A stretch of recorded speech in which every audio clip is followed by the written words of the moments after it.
Wa qala sallallahu alaihi wasallam. Dan nekeli Nabi sallallahu alaihi wasallam. Akhillau ibni Adam thalathah. Teman. Teman yang membantu anak Adam 3. Jadi yang sajan manusia, yang menjadi teman manusia, maksudnya teman sesuatu yang selalu mendukung dan membantu. Jadi yang ke teman manusia naleh, teman anak Adam, leh macam ngon. Wahidun yatba'uhu ila qabdi rohi. Yang satu mengikuti akannya Ibnu Adam kepada tercabut rohnya.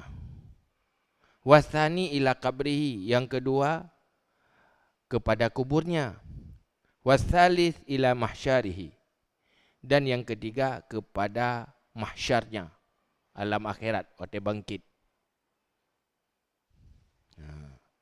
Falladhi yatba'uhu ila qabdi rohihi fahuwa maluhu. Maka alladhi yang mengikuti akannya hingga tercabut nyawanya, maka dianya itu hartanya. Leboh tengok. Yang bersama manusia leh. Yang menjadi teman, mendampingi, mengiringi tapi tengok nah leh macam. Saboh na yang sajan katanya hanya sebatas nyawang dalam tubuh. Tercabut nyawang gadah je. Yang ke harta. Beda gambarannya harta yang nabag danyo nyan bertahan nyawang nyan ke ihnan bertahan hartanya. Hana lebih banyak. Malah golom itu bit nyawang ke hana lihat dah. Awai bangkrut. Golom mati ke bangkrut. Jadi hana bertahan itu so nyawang. Tak ada gedi bertahan hat. Itu so nyawang. Oleh tengah hudit tu mutamah harta. Tapi ada mutamah tetap akan hilang sepenuh ji watet tersut nyawa te kematian. Putus hubungan. Hanali. Yang kedua, kubu.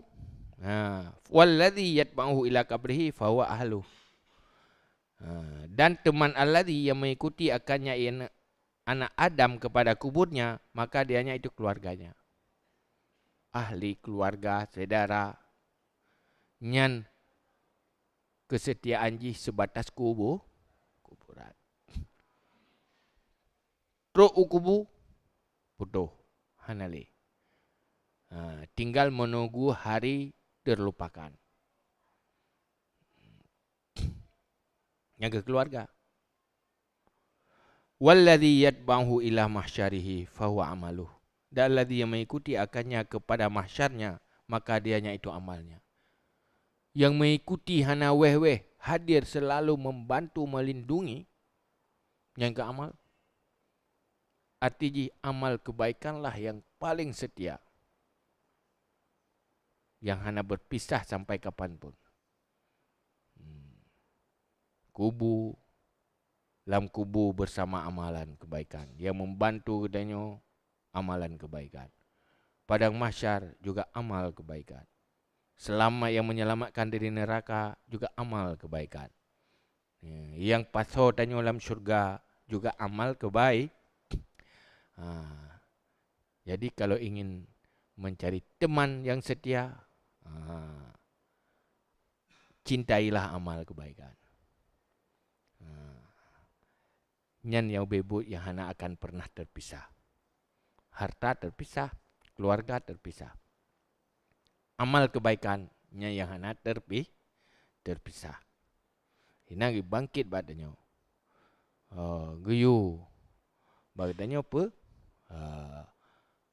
Satu-satunya yang paling beruntung adalah amal kebaikan. Jadi nyona harta robah menjadi amal. Tenaga robah menjadi amal.